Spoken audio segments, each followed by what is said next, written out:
Yo, j'espère que tu vas bien. Comme tu as pu voir, j'ai pas fait beaucoup de vidéos cet été. J'ai posté mes 3 roulages sur 4 que j'ai fait cet été. Et d'ailleurs, ça va être le sujet de la vidéo, c'est comment j'ai préparé la Street Air pour aller sur piste avec. Mais avant ça, je vais juste te faire un petit tour du local parce que je pense que tu as vu qu'il avait beaucoup changé depuis la dernière vidéo. Et après, on passera à la Street Air. Donc si tu veux déjà passer à la Street Air, je te mettrai le timecode, comme ça tu skips et tout le monde est content.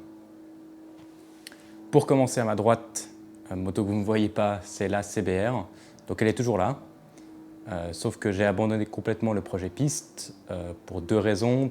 Première, investissement beaucoup trop grand pour des résultats très faibles, je pense, parce que la base est quand même une grosse merguez, on va pas se mentir.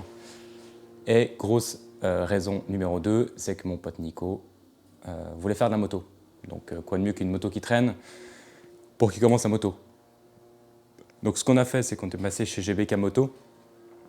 Merci à eux d'ailleurs, ils ont trouvé un kit de bridage pour la brider en 25 kW. Et ils ont fait service complet dessus. Enfin, ce que je n'avais pas fait moi. Kit chaîne, changer pneu avant, je crois, liquide de frein avant, puis faire un check global, vérifier que la moto était quand même globalement saine. Et depuis, Nico roule, donc ça c'est cool. Je crois que c'était une meilleure alternative pour la vie de la moto. Donc on est parti là-dessus. Ensuite, il y a la KXF 450 de Kevin, donc mon pote avec qui j'ai le local. Il n'y a plus de Speedster, il l'a vendu et il est revenu dans le monde des paires de couilles de la moto. Donc il s'est remis au super mode de piste, chose qu'il faisait il y a quelques années. J'ai pu l'accompagner pour 2 roulages, c'était vraiment cool, d'ailleurs merci à lui, big up. D'ailleurs, vous pouvez aller voir sa chaîne, il a posté son roulage à Autobiano, donc allez le suivre. Et derrière moi, il y a sa GSX S1000 pour la route.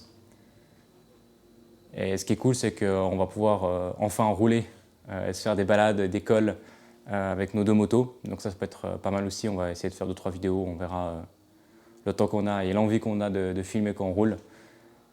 Mais ça, c'est les 2 motos en plus qu'il y a dans le local. Et ensuite, il y a la Street Air. Donc avec la Street Air, j'ai fait, comme je t'ai dit tout à l'heure, 4 roulages cette année. Donc le premier roulage, c'était aux Sessions du Soir à Brest, donc en open pit lane pendant 1h30. Ensuite, je suis allé à Dijon, Prenois, ensuite Brest de nouveau avec Bikers HQ et j'ai fini avec Manicourt.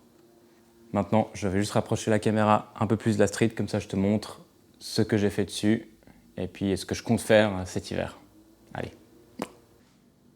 Donc la street, pour la première sortie piste, a vraiment été en mode full origine. C'est-à-dire que j'ai rien changé dessus. La seule chose qui a été faite, et ça c'est ce que je fais sur toutes les motos, c'est qu'elle a eu un réglage suspension. Évidemment, ça je l'avais dit, je crois dans une de mes vidéos, toutes les motos viennent pour un pilote standard, avec un poids standard. Maintenant, il faut adapter la moto au poids du pilote, avec les précharges, et après tu peux régler la compression, la détente, nanana. Donc moi je fais appel à un spécialiste qui me règle mes suspensions. Donc c'est ce que j'ai fait directement à la fin du rodage, c'était faire le réglage des suspensions. Mais bon, ça a un impact évidemment comme préparation, mais je le fais sur toutes mes motos, donc voilà. Mais comme ça je préfère le dire, et c'est quelque chose que j'ai fait faire, et que j'en suis très content. Mais pour ma première sortie piste, je suis allé vraiment en mode full origine. J'ai juste enlevé clignot, rétro et support de plaque. Et puis franchement, c'était le top du top. Concernant les pneumatiques, ça me fait marrer parce que dans ma vidéo où j'explique mon choix sur la R plutôt que la RS, beaucoup de gens ont soulevé le fait que oui, mais bon, la RS, elle vient avec des Super Corsa, c'est des pneus qui sont mieux pour la piste, nanana. Alors bon, je ne savais pas que les gens choisissaient une moto par rapport au type de pneumatique, mais bref. Ce qu'il faut savoir, c'est que généralement tous les concessionnaires, quand vous achetez une moto neuve, et encore heureux, acceptent de faire ça. Vous pouvez dire qu'à la réception d'un moto, vous voulez différentes pneumatiques. Alors moi, c'est ce que j'ai demandé. J'ai pris les Diablo Rosso 4 Corsa, qui sont là au-dessus stockés. La seule problématique avec moi, et c'est pour ça que dans la vidéo en question, j'avais encore les pneus d'origine de la concession. Moi, ils ont un problème de livraison avec les pneus. Et du coup, quand je suis allé chercher la moto, c'était déjà un bordel pour m'organiser pour aller chercher la moto. Elle n'était pas avec les bons pneus, puis je me suis dit, bon, bah, c'est pas grave, je la ramène comme ça, je fais le rodage avec ces pneus moyens. Et ensuite, au service des 1000, je change les pneus. Donc c'est exactement ce que j'ai fait. Et puis comme ça, on était réglo par rapport au contrat de vente. Donc je suis allé avec les Rosso 4 Corsa qui sont vraiment incroyables sur piste. Franchement, c'était le top du top. 2-3 tours de chauffe et puis c'est parti, quoi. Il n'y a pas de questions à se poser. Et c'était vraiment, vraiment top. Et ensuite, pour Dijon, Brest et Manicourt, j'ai changé un seul truc en plus, c'est-à-dire j'ai mis des slicks. Donc les slicks, c'est des Metzeler TD Slick. Ils ont plusieurs avantages, et c'est aussi pour ça que je les ai pris, c'est qu'ils ont quand même une grande longévité dans les tests. Deuxième avantage, c'est que tu n'es pas obligé de partir avec des couvertures chauffantes. Si tu n'as pas le budget, ou tu n'as pas l'envie, ou tu n'as pas d'électricité sur place ou autre, et que tu n'as pas de couverture chauffante, bah, c'est pas grave, tu peux les chauffer comme des pneus de route sur la piste.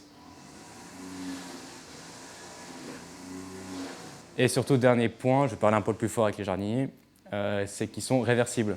C'est-à-dire que tu peux vraiment, par exemple à Dijon qui tourne quand même pas mal à droite, c'est vrai que je voyais une usure sur le flanc droite plus importante que sur le flanc gauche. Donc si vraiment je voulais répartir et gagner, tirer un maximum de sessions de roulage avec mon pneu, j'aurais pu le faire démonter, le retourner et le remonter sur la moto.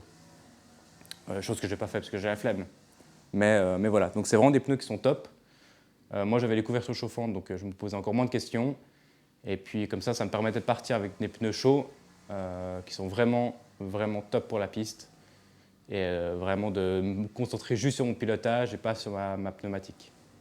Autre chose que j'ai aussi changé pour Dijon, Brest et Manicourt, c'est les tank pads que j'ai trouvés. Ça améliore quand même pas mal, selon moi, le grip au niveau des cuisses. Franchement, c'est top. J'ai pu changer un peu et améliorer ma position grâce à ça. Et puis j'ai mis les protections GB Racing pour les carters, donc du côté gauche et du côté droit de la moto. J'ai aussi commandé des plaquettes Racing Street qui sont quelque part perdues par là-bas. Mais en fait, que je n'ai pas monté, tout simplement qu'en termes de feeling de freinage, franchement, c'est déjà largement suffisant à mon niveau. De nouveau, c'est mon niveau, donc voilà. Si tu veux voir mon niveau, je t'invite à aller voir mes vidéos de roulage. Et puis dans la description de chaque vidéo de roulage, je mets mon chrono. L'idée de mettre mon chrono, c'est juste pour avoir un temps de référence pour que les gens puissent se rendre compte à quoi ça correspond avec la GoPro, premièrement. Deuxièmement, ce n'est pas un concours de bits, je m'en fous. Il y a des gens qui sont plus rapides que moi, des gens qui sont plus lents que moi.